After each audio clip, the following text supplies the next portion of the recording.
Hola, hola, muy buenas noches, bienvenidos a Debate Abierto. Tenemos un gran programa, vamos a hablar de economía, vamos a hablar de política, vamos a hablar de la campaña, vamos a hablar de muchas cosas en una semana donde se consiguieron algunas cosas importantes, pasaron realmente cosas importantes. La aprobación, la media sanción de la emergencia alimentaria, que descomprime un poco el panorama político, y también los mercados se descomprimieron también, trayendo un poco de alivio. No se solucionó nada, pero por lo menos salimos de una catástrofe. Como dicen muchos, bueno, lo que estamos esperando todos es que este gobierno se vaya sin hacer más daño.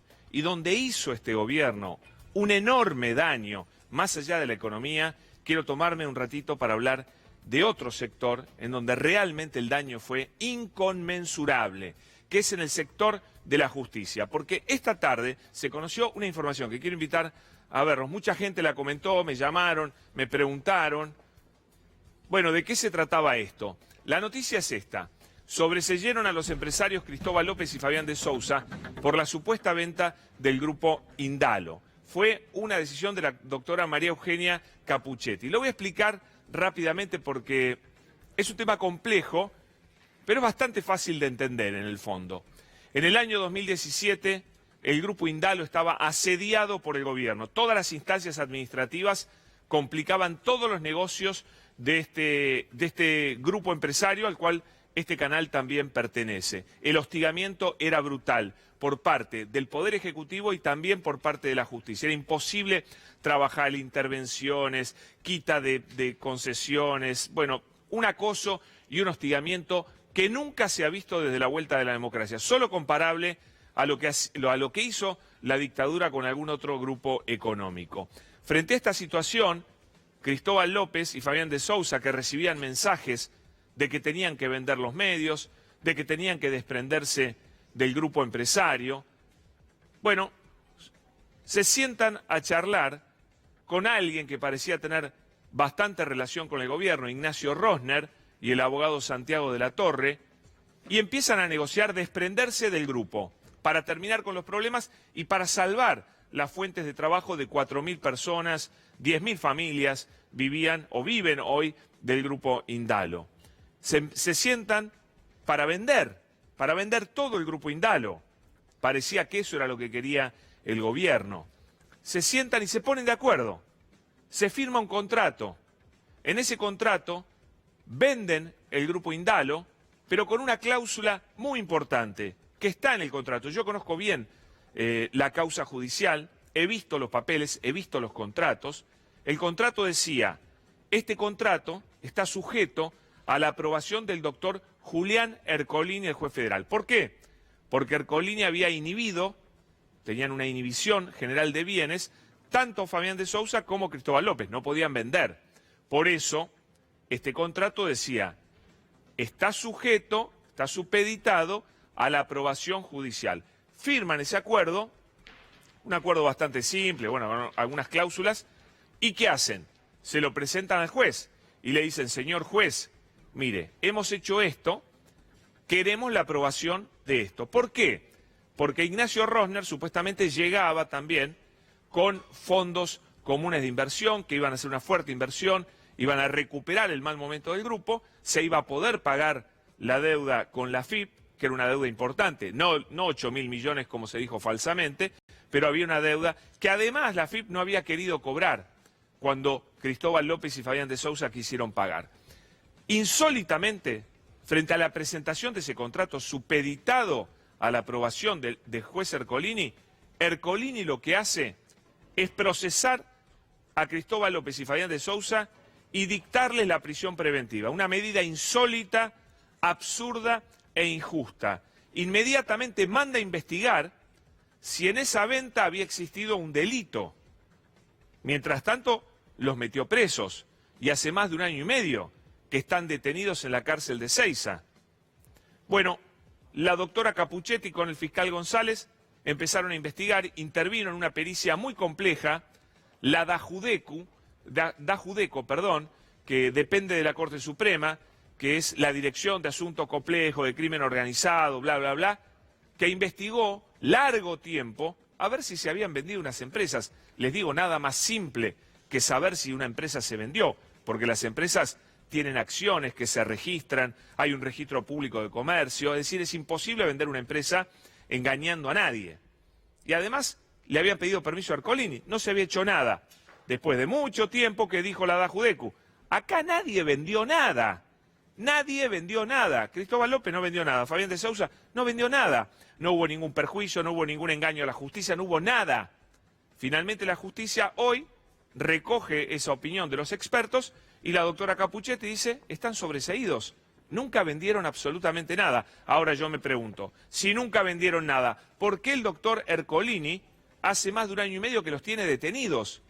Es insólito. No hay gente detenida por problemas fiscales. No existe.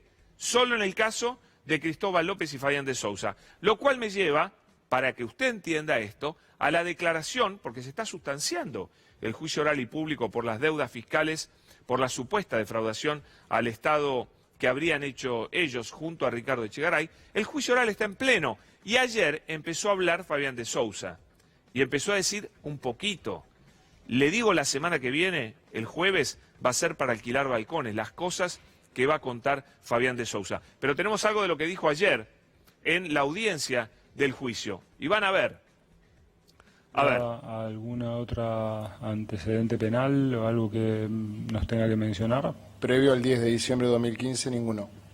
Con posterior al 10 de diciembre de 2015, soy parte de un proceso de persecución política, con lo cual tengo una infinidad de causas que han sido organizadas por el ingeniero Mauricio Macri y una asociación ilícita que depende de él. En primer medida me gustaría dejar en relieve que es la primera vez que me puedo defender.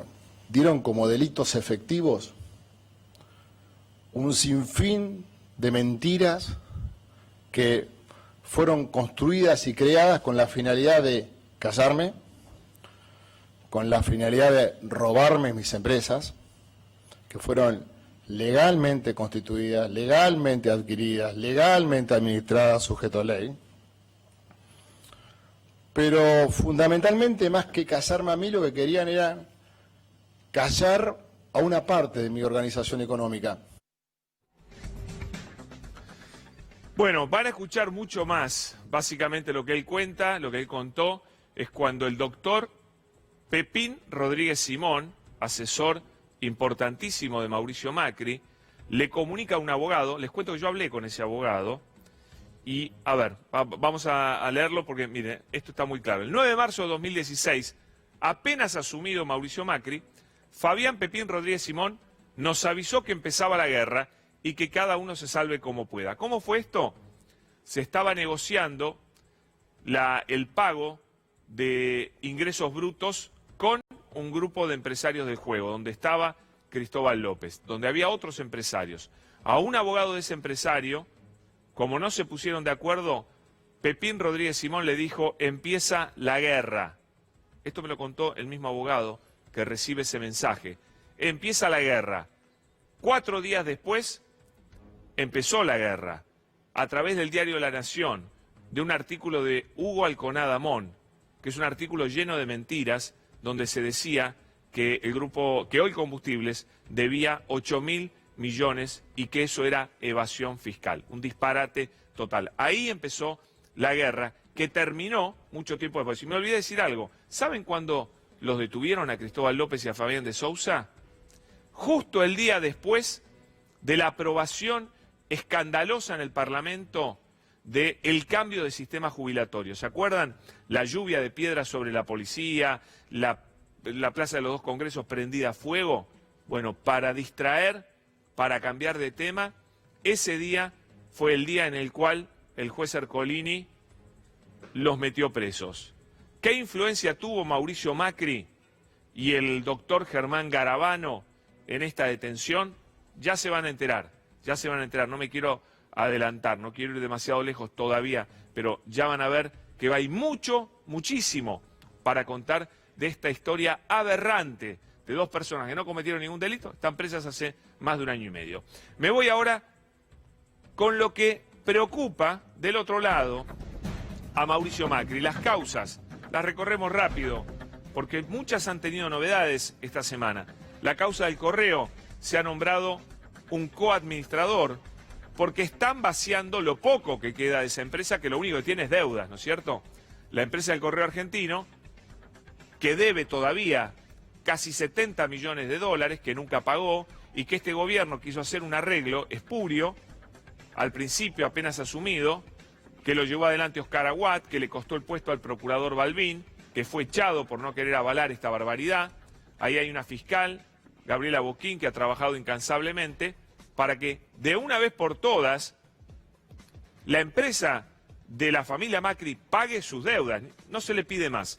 Peajes. Bueno, acá hay una novedad, hay una causa nueva por la cual se investiga a Guillermo Dietrich, ministro de Transporte, a Javier Iguacel, director de Vialidad Nacional. Se los investiga por haber prorrogado sin licitación, sin ningún tipo de contrato, bueno, muchas concesiones viales, por supuesto empresas amigas como IEXA, etcétera. También se está investigando, y ellos dos están complicados, como también están complicados en la causa Autopista del Sol, en donde apenas asumido Macri, el concesionario, que era socio de la familia Macri, presenta un juicio contra el CIADI por 1.000 millones de dólares y el gobierno arregla por 500. Y de esa manera dice, mira qué buen negocio hice. ¿Pero les correspondía? Por supuesto que no les correspondía. Otro tanto acordaron por la Autopista del Oeste. Ahí se llevaron 270 millones de dólares más los concesionarios, que el gobierno prácticamente les regaló. Otra causa judicial que los complica muchísimo. Tema parques eólicos, un pase de manos millonario del hermano del presidente de la Nación. Un caso escandaloso. Bueno, tenemos la causa de los aportantes truchos, que ha tenido muchos vaivenes. Vamos a ver si ahora cambia. Tema blanqueo de capitales, blanqueo millonario por parte del hermano del presidente de la Nación, conseguido por decreto, porque la ley decía que los familiares de los políticos no podían ser parte del blanqueo. El soterramiento, bueno, ya sabemos el escándalo, el soterramiento, que bueno, que ya se ha investigado muchísimo y que tiene que ver también con Odebrecht y demás, y el D'Alessio Gate. Todas causas que desvelan a Mauricio Macri. No me quiero olvidar de esto. Igual, yo lo que deseo de todo corazón es que la justicia no vuelva a hacer lo mismo que hizo durante estos años de Mauricio Macri, que no vuelva a perseguir a los políticos, que realmente investigue con imparcialidad y sin presiones del nuevo gobierno para meter presos opositores. No hay que repetir lo que hizo Macri, porque Mauricio Macri le pidió por interpósitas personas a jueces que detuvieran personas. Ojalá eso no vuelva a ocurrir nunca más en la República Argentina. Y también, por supuesto, el presidente y su actitud que preocupa, la negación de la realidad y sobre todo, miren esta frase, yo creo que nunca escuché una frase tan estigmatizante y horrible como la que salió de boca del presidente de la Nación esta semana. Vamos a verla. Por eso cada medida que tomamos busca llevar tranquilidad a las familias, sobre todo la clase media, que siempre se dedicó a trabajar para sacar adelante nuestro país y realmente siente que nunca se la escucha como corresponde, ¿no? Hoy nos estamos ocupando de que esos millones de argentinos puedan atravesar esta incertidumbre. Fíjense, esto lo marcaba Mario Riorda, que es un experto en comunicación, es un politólogo que sabe muchísimo. Él decía, esta frase es muy estigmatizante. ¿Por qué? Cuando vos decís la clase media que siempre se dedicó a trabajar, ¿qué estás diciendo? Que la clase baja no trabaja. Tiene mucho que ver con la cultura política de Cambiemos que quiere instalar, de que la gente pobre lo único que quiere es conseguir un plan, no trabajar, rascarse y vivir del Estado. No se puede decir que la clase media se dedica a trabajar, porque todas las clases sociales se dedican a trabajar en lo que pueden. El problema es que gracias al presidente que hemos tenido en estos años, muchísima gente se quedó sin trabajo. Pero fue una frase clasista, estigmatizante, lamentable. Y después, una frase insólita, una explicación insólita tuvimos esta semana también, de parte de un diputado que sí conoce la pobreza, que es Toti Flores. Él la conoce, él es de La Matanza, de un barrio complicado. A ver. Siempre uno tiene que tomar marcos de referencia, digamos, ¿no? Porque el hambre es un concepto que cada uno lo siente como quiere. Pero si nosotros tomamos lo que ha sido la última crisis del 2001, bueno, no estamos en esa situación donde las ollas populares en los barrios se llenaban de gente grande que iba con mucha vergüenza y que tenía que ir a esas ollas populares porque no tenía alimento en su casa. ¿Qué le ha hecho Cambiemos a Toti Flores, que era un tipo llano, tranquilo, para que tenga que decir que el hambre la toma cada uno como quiere? El hambre es el hambre, no hay formas de interpretar diferente el hambre. El hambre es el hambre. El que siente hambre, siente hambre. ¿Qué es este eufemismo? Es el país del eufemismo que quiere instalar Cambiemos, ¿no es cierto? Cuando es hambre se habla de hambre. Y hay un hambre, no hay 5 hambres diferentes. Bueno, todo muy insólito. Mejor nos vamos a hablar un poquito de política. Tengo a 2 políticos importantes conmigo, presentes hoy. Una diputada nacional como Gabriela Cerruti. Lo tengo a Eduardo Balibuca, hombre que fue intendente y que ahora es candidato a gobernador por consenso federal, ¿no es cierto? Exactamente. Bueno, ¿cómo Hola, has visto Pablo. toda esta semana?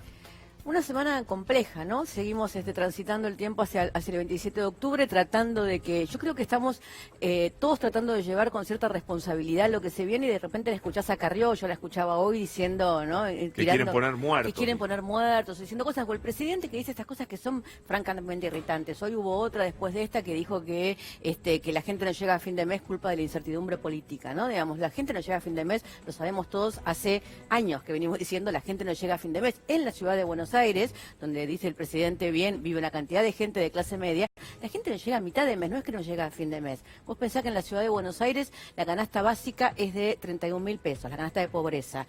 El sueldo medio del empleado público porteño es de 15.000 pesos. O sea, la mayoría de los empleados públicos porteños están debajo de la línea de pobreza en la ciudad de Buenos Aires. ¿En la mitad? En la mitad. La chica, yo lo digo siempre porque es un ejemplo tremendo, trágico de esta semana. Cintia Choque. Cintia Choque.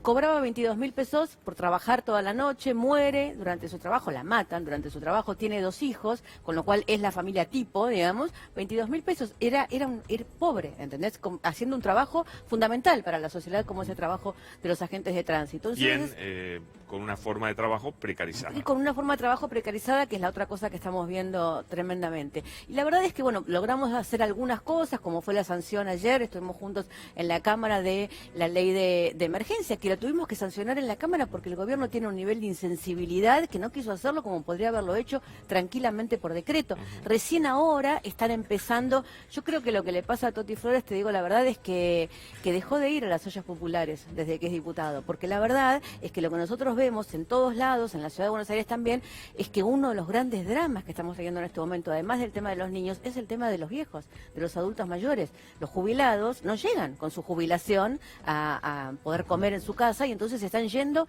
a comer a las ollas populares y a los comedores. Los más necesitados les dan un bolsón, el PAMI reparte un bolsón que llevaba 15 productos, ahora tiene 7 productos. Sí, pero que no podés comer no sirve para nada, nada. ni una comida por día, digamos, con eso. La verdad es que la situación es gravísima, Alberto Fernández lo viene diciendo, la preocupación enorme es el país, que no vamos a hablar de la herencia recibida como hicieron ellos, digamos, hay que hacerse cargo y hay que resolverlo, pero estamos ante una tierra devastada. Lo que también es cierto es que seguramente, ojalá, digamos, este haya sido el último intento de este modelo económico por imponerse en la Argentina. No es la primera vez que este modelo económico intenta imponerse en la Argentina y siempre salimos, cuando hablan de las crisis siempre fueron de salida de este modelo. Sí, fue es la cierto. salida del modelo de Martínez de O, fue la salida del modelo de Menem y después la alianza, y es ahora de nuevo. Cada vez que este modelo intenta imponerse en la Argentina, después tenemos que tener una etapa de reconstrucción hasta del tejido social.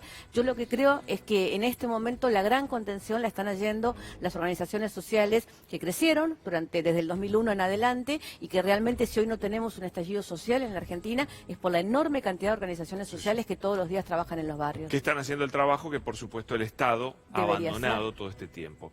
Vali, ¿qué ves en la provincia de Buenos Aires? Una provincia con una gobernadora que perdió muy fuertemente las elecciones, que dicen que no está bien de ánimo tampoco, que se está peleando muy fuertemente de vuelta con el presidente, con Marcos Peña, todavía tiene una transición. Bueno, ¿cómo ves la provincia? Hoy la gobernadora decía recorriendo la feliz, estando en Mar del Plata. En Mar del Plata. Hoy justamente Mar del Plata no era feliz, es una de las ciudades de la provincia de Buenos Aires del interior más pobre y donde más desocupación hay.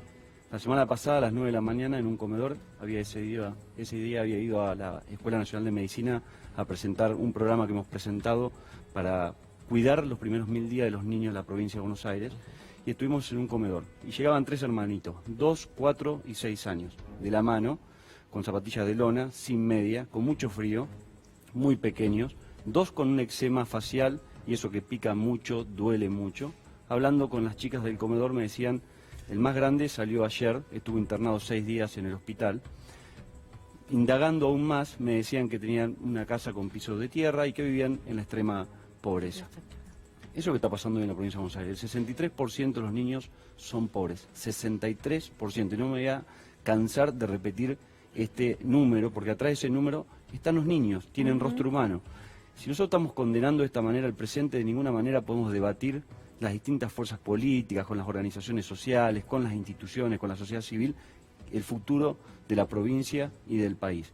Lo que ayer pasó en el Congreso fue certificar que en la Argentina hay hambre, porque gran parte de estos chicos que están en la pobreza pasan hambre. Cuando los chicos pasan hambre es porque los papás dejaron de comer. Los últimos que dejan de comer en una familia Ahora, son los Vali, hubo niños. ayudas, lanzó un paquete de medidas. Insuficientes y a destiempo. Insuficientes y a destiempo. Personalmente le envié una nota a la gobernadora. Ella tiene el servicio alimentario escolar, que es una herramienta muy concreta que puede impactar rápidamente sobre 1.800.000 niños en la provincia de Buenos Aires. Más allá de que todos los días llegan más chicos a los comedores. Pero el incremento fue a 27 pesos y en octubre a 33 pesos. Nosotros estamos planteando que eso tiene que ir por lo menos 50 pesos. Porque no es solamente llenarle la panza a los niños con hidrato de carbono, sino también es pensar cómo se están nutriendo. Muchos chicos uno se lo ve que tienen un buen peso de acuerdo a la talla y la edad. Pero si uno le hace un análisis de calcio, por ejemplo, puede tener hipocalcemia. Yo soy médico, por ahí hacemos hincapié en estas cuestiones. Entonces, cuando uno habla de malnutrición, uno puede tener desnutrición o puede tener obesidad. De hecho, la enfermedad más importante en la malnutrición es justamente la obesidad. Por eso la prioridad para nosotros es cuidar los primeros 1000 días de los niños. Y esto es una medida de urgencia, pero sin lugar a dudas tiene que ser la política de Estado más importante de la Argentina en los próximos años. Los meto en un tema polémico. Hablaste de los movimientos sociales. Alberto Fernández dijo que no es un momento para estar en la calle, que mejor tratar de salir de la calle. Muchos contestaron, bueno, nosotros hacemos lo que queremos, hay otros que no fueron a la calle, y hay otros que dijeron, nosotros somos de Roberto Labaña y nos quedamos en la calle. Bueno, quiero la visión de los dos. No voy a ser exégeta de Alberto, pero digo, yo lo escuché en un encuentro con jóvenes, Alberto, diciendo, y los quiero en la calle, y quiero que cada vez que yo haga algo que no sea lo que prometí que iba a hacer, o lo que les estoy diciendo a ustedes que voy a hacer, que me lo recuerden saliendo en la calle, porque yo creo en la calle y en las movilizaciones, y de hecho Alberto es un dirigente político que ha estado en las movilizaciones y en la calle, y que sabe que la calle es el lugar donde realmente se toma la temperatura de la sociedad. Yo creo que la elección terminó como terminó, por la enorme unidad que se armó con el Frente de Todos y todo, pero que este modelo no se consolidó porque la gente estuvo en la calle estos 4 años.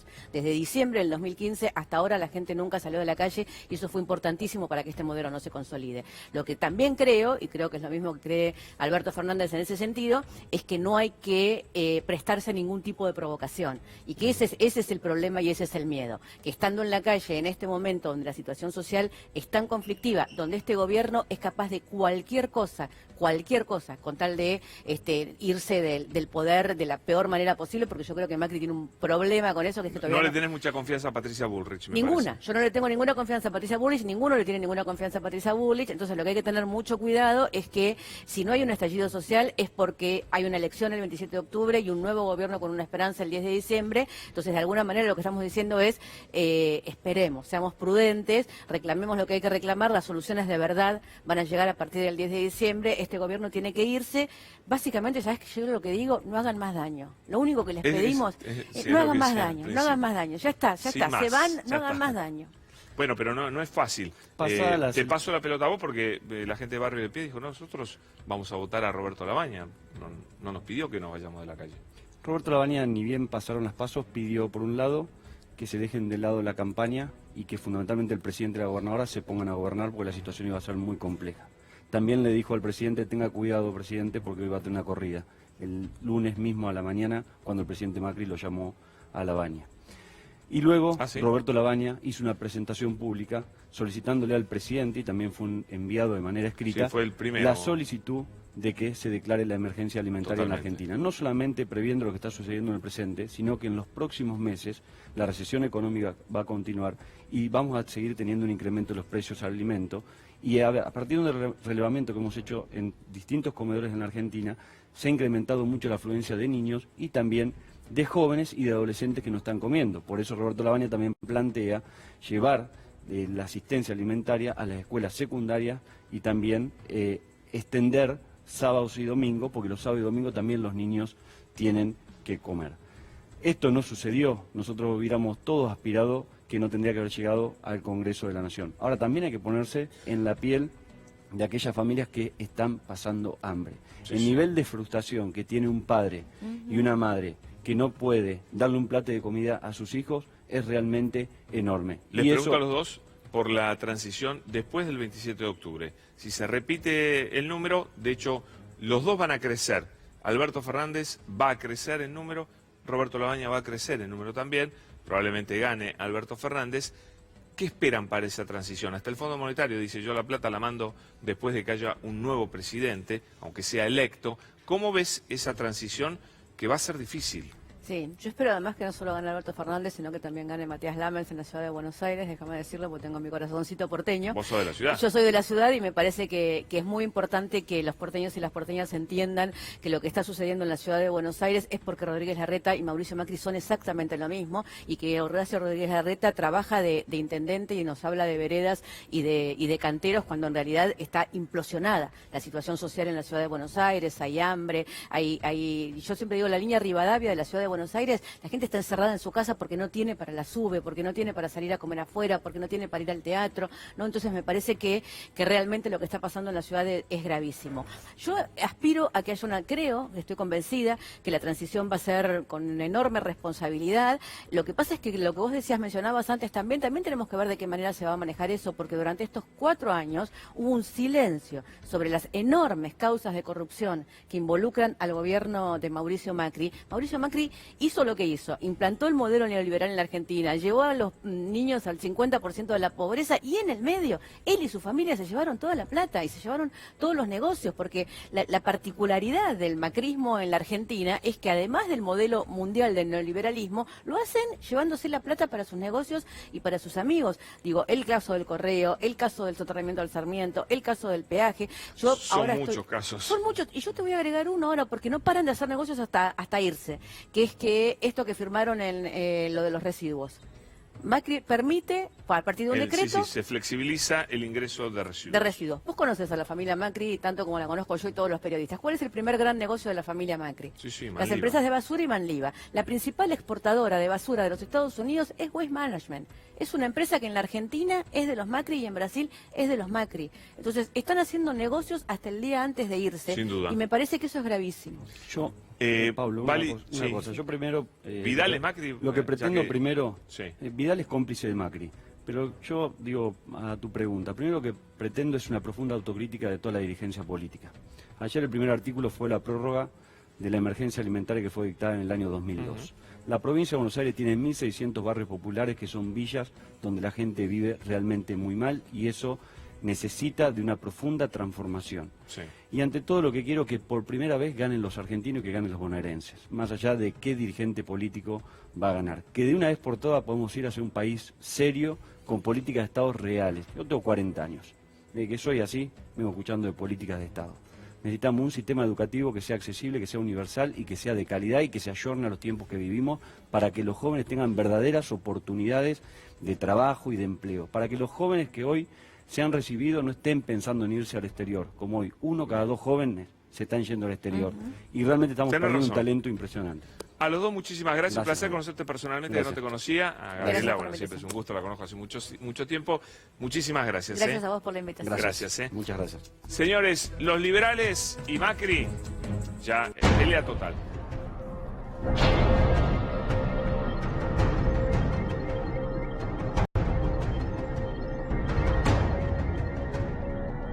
Contra todos, ahora vamos a hablar de eso.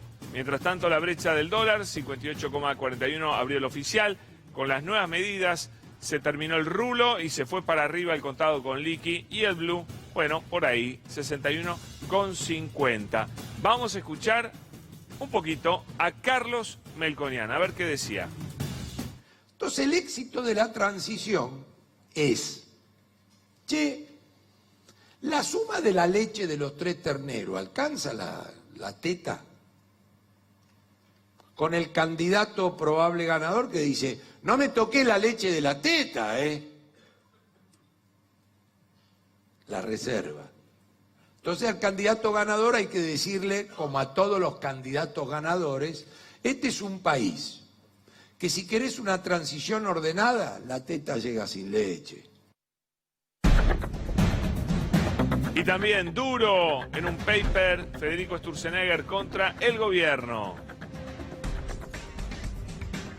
La macro de Macri, el paper de Sturzenegger para el final de la presidencia de Macri, el PBI habrá caído 3,4% y la inflación va a haber acumulado 250%, se queda corto. En uno de los niveles más altos del mundo, nadie puede evitar un sentido de frustración.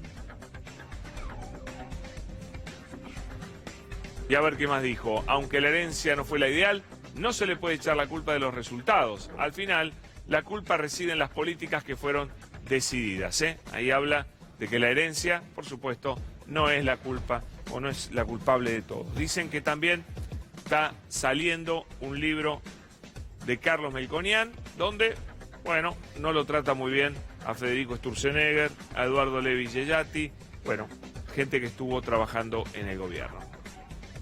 Pero yo tengo el gusto de estar con Pablo Goldin, para mí uno de los economistas más brillantes que explica la economía como nadie. Es parte de Macroview, por supuesto. Bienvenido, Pablo, ¿cómo estás? ¿Qué tal, Pablo? ¿Cómo va? Bien, muy bien. ¿Y vos? Bien. ¿Mucho trabajo? Todo bien. Y bueno. ¿Cómo están las empresas? ¿Que te llaman y te preguntan? Y bueno, en estos momentos las empresas están atajando penales. Así que tanto las grandes como la mediana y peor la más chiquita. Una transición complicada. Yo escuchaba acá la parte política. Es una transición complicada donde son transiciones donde no hace ya tanto importancia la credibilidad, ya no hace tanto importancia incluso tener algún acuerdo político. Acá lo que importa en estos meses, a donde hemos llegado, es a tener plata. Y tener plata es que el Banco Central tenga reservas.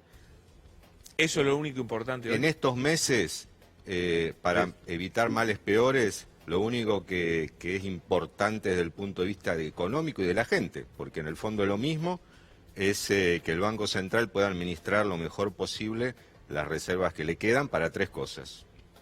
Para que el dólar no salte demasiado, para que la gente que tenga que quiere ir al banco a buscar sus depósitos en dólares esté en los depósitos en dólares, y para que el gobierno pueda pagar sus deudas en dólares.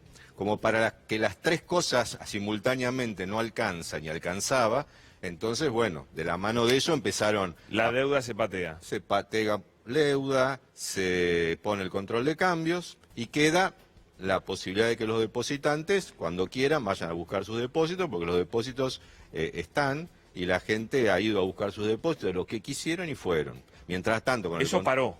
Eso paró, por suerte, paró. Con el control de cambios es más difícil comprar dólares, entonces las reservas están un poco más cuidadas, y con el gobierno pateando las deudas para el año que viene, también no presiona la caja de plata de las reservas, y entonces se va a tratar de administrar esta transición política y económica de esa manera. ¿Alcanza? Bueno, entendiendo que sí. Los 5.400 millones del fondo no vendrían a mitad de septiembre, sino que vendrían después de las elecciones. Y el cheque del fondo está en un limbo, vamos a ver si viene o no viene.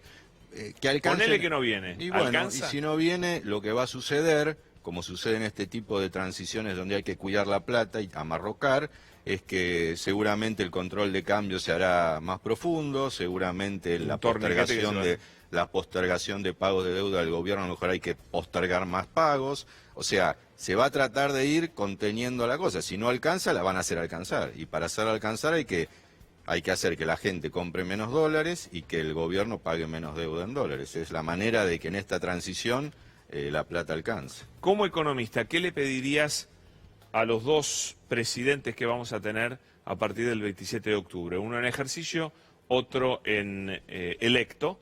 Los vamos a tener, no va a ser el mismo. Y vos como economista, si tuvieras la posibilidad de hablar con ellos, ¿qué le dirías? Muchachos, a ver, desde la economía les pido que hagan esto.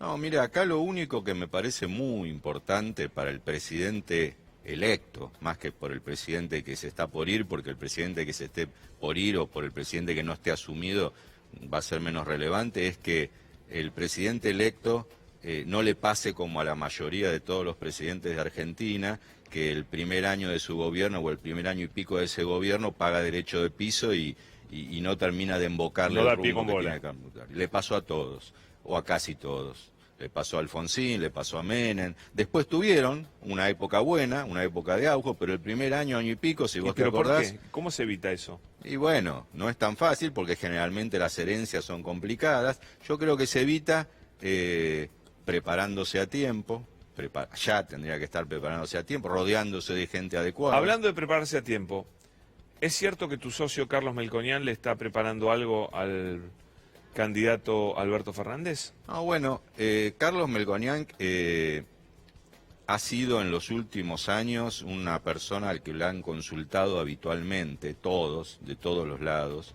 Es un tipo, yo creo, útil, un tipo Sí, muy que valioso. es valioso, tiene la mezcla que muchos economistas no tienen, que es el saber económico y la muñeca política. Si tiene una cabeza que Sí. tiene política también, con los pies sobre la tierra, entonces yo creo que es un tipo que de un lado o del otro, porque es un tipo pragmático también, muchos lo tildan de ortodoxo, pero No, a mí me no lo parece es. que no, a mí me parece que es un tipo que tiene la capacidad de mezclar instrumentos o de mezclar políticas en la manera adecuada, y yo creo que por eso probablemente los candidatos o los políticos le pueden pedir algún consejo, alguna consulta. No sé si va a hacer un plan o no va a No me hacer un plan, confirmaste nada. pero es un tipo Muy de lindo consulta. todo, pero no me confirmaste No, nada. pero Alberto Fernández es un tipo que le puede tranquilamente consultarlo.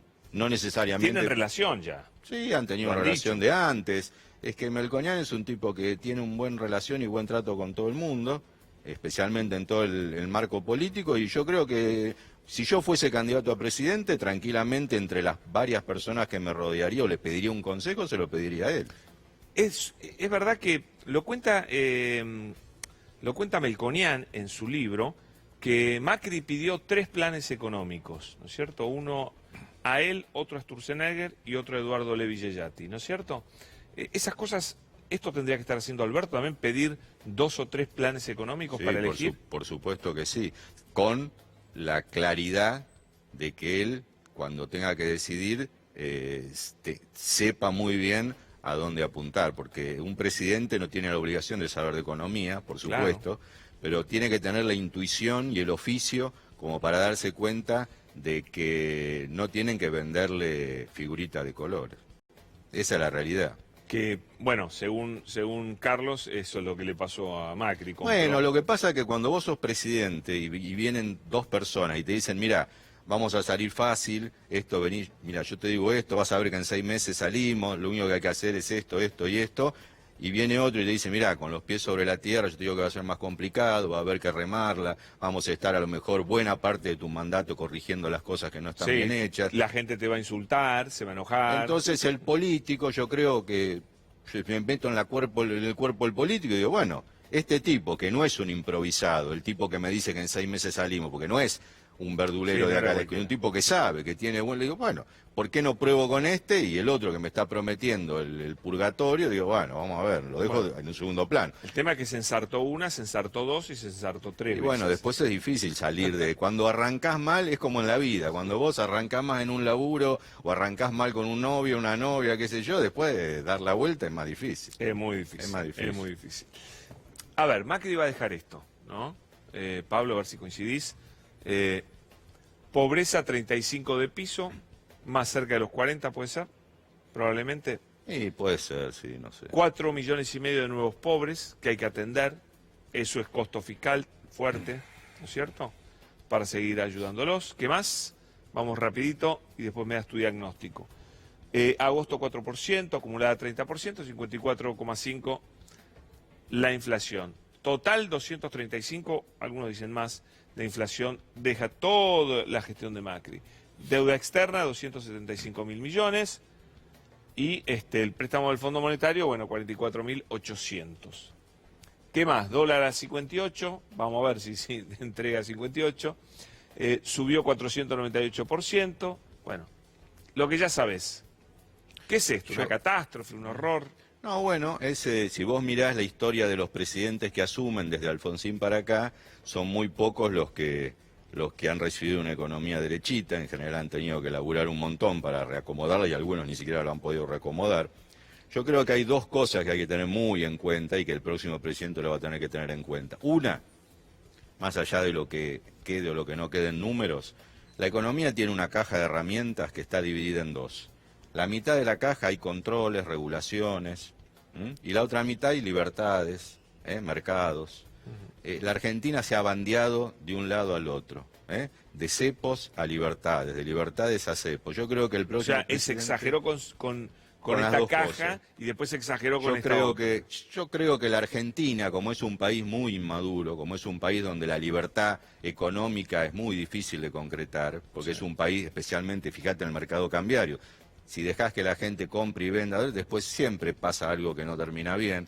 A mí me parece que el próximo presidente tiene que tener la capacidad, y su equipo económico, de elegir la combinación justa y exacta de libertades y controles, como para que ninguna de las dos cosas son malas palabras. Porque en la Argentina viene un lado y dice, mira, mercado libre, mala palabra de un lado, y del otro lado dicen cepo, mala palabra. Bueno, hay que encontrar la manera en la Argentina, que es un país muy raro y muy híbrido, como para encontrar la combinación justa en las dosis adecuadas y en los momentos adecuados. Bueno, exactamente lo contrario a lo que hizo Macri, ¿no? Que demonizó, su campaña fue demonizar todas las faltas de libertades y después se fue para el otro lado y fracasamos. Yo creo que todos se han ido de un lado al otro, nunca hemos encontrado el Pero Alberto, en el discurso justo. Me parece que va un poquito por el lado tuyo. Y bueno, ojalá que sea así. Por lo menos en el discurso yo he escuchado algo parecido. Lo otro que yo creo que tiene que tener muy en cuenta, en términos de, estamos hablando mucho de pobreza. Sí. En la Argentina, la pobreza tiene dos elementos muy importantes que la alimentan. Uno es la macroeconomía desordenada, porque uno parece que la gente que no llega a fin de mes o que ni siquiera tiene a lo mejor para comer bien, a lo mejor no tiene medición. ¿Qué tiene que ver el dólar? ¿Qué tiene que ver esto? Pero que la economía, la macroeconomía argentina esté medianamente ordenadita hace que la pobreza un poco ceda, pero no hace falta solo ¿La macroeconomía qué te refieres? ¿La inflación, la macroeconomía, el dólar? la inflación, el desempleo, el desempleo básicamente. Vos fijate que cuando la economía anda muy mal, la pobreza salta 35, 40, ha pasado con Alfonsín en la hiper, ha pasado con el desempleo en el 2001-2002 y ha pasado ahora en algunos otros momentos. Pero eso no es condición suficiente para que la pobreza baje mucho. Porque vos fijate que Menem ha tenido años de crecimiento y estabilidad, Néstor Kirchner ha tenido muchos años de mucho crecimiento y la pobreza en la Argentina ya cuesta mucho que perfore 20 puntos. Hace mucho tiempo que en la Argentina la pobreza no baja de 20%, 20 y pico. Aún en buenos momentos, en momentos de bonanza, de auge. ¿Por qué? Porque no se sostiene. Porque hay una pobreza muy estructural, hay una pobreza muy de fondo, porque hay pobreza alta en la Argentina desde hace décadas. Entonces, son dos cosas las que va a tener en cuenta el próximo presidente. Uno es ordenar la macroeconomía. No queda otra. Y la otra es entrarle a la gente también de la manera en que obras, cloacas, educación, salud, todas esas cosas que parecen... Presencia del Estado. Todo el mundo importante. la recita y después a la hora de la verdad hay que ver cómo llega. Pero son las dos cosas. Si no vienen las dos, nos vamos a quedar siempre a mitad de camino. Pablo, hoy una economista me decía esta palabra, me decía que hubo un abuso de financiarización de la economía. Levax, Lelix, Letes, esto, lo otro, que todo eso no sirvió para nada, que la economía tiene que ser un poco más simple y mucho más sana. ¿Vos coincidís en eso? Yo creo que la Argentina, la economía argentina y los argentinos hemos abusado durante muchas veces, muchos momentos del tiempo, del endeudamiento, del financiamiento, de vivir de prestado. Me parece que ha llegado el momento... Interna y externa. De las dos, de lo que sea. Ha llegado el momento, yo creo, a partir de ahora y con esta realidad que nos chocamos de nuevo en poco tiempo, con una imposibilidad de pagar nuestras deudas, de que por muchos años... Mira, a mí cuando me dicen, mira, capaz que después de todo esto que pasa va a ser muy difícil volver a los mercados a que te presten plata. Y yo diría, mejor. Mejor, mejor. Que durante muchos años tratemos de olvidarnos de que hay gente que nos quiere prestar plata, esa gente que está esperando que nosotros saquemos la cabeza del pozo para empezar a prestarnos plata y después nosotros hacemos con la plata lo que siempre hacemos las cosas mal. Incluso las provincias, porque hay en los últimos años la cantidad de plata con la que se endeudaron las provincias y ahora, ¿cómo van a hacer para pagar las dólares? En dólares. Yo no puedo creer. Vos sabés que en el mundo, es el único lugar en el mundo donde están autorizadas las provincias a endeudarse en moneda extranjera. No existe en el mundo. No lo entiendo eso. yo eso. Bueno, y acá pasa, pero no solo ahora, ha pasado Pero pará. a lo largo del tiempo. Ahora aprendimos que la gente común y corriente, como yo, por ejemplo, no puede endeudarse en dólares, ¿no es cierto? Solo le prestan dólares los bancos a los que producen dólares. Pero las provincias hicieron lo mismo, estamos todos locos. Las provincias y el gobierno nacional se endeudan en dólares porque no hay un financiamiento en pesos local importante, es muy chiquitito, no es como pasa en Brasil, como pasa en otros países donde te prestan en tu moneda. Como hay un mercado chiquitito, no hay tanto para prestarte, llegás al final del camino y decís, me tengo que ir a endeudar afuera, porque ahí así hay plata, acá no hay tanta plata para endeudar. Entonces van las provincias, va la nación, van los municipios, van las empresas. Me dejaste una sensación de optimismo, Pablo, con algunas cosas que dijiste. Bueno, siempre hay que ser optimista, especialmente cuando empieza una etapa nueva. Sí. Lo que pasa es que tiene que ser una etapa donde el próximo gobierno, sea cual fuere, va a tener que aprender mucho de los errores que hemos estado cometiendo. Totalmente. Pablo, ha sido muy amable. Te vamos a volver a invitar. Dale. Seguro. Sos Gracias, brillante como explicar las cosas. Muchísimas gracias. Gracias. Tanda y seguimos con más.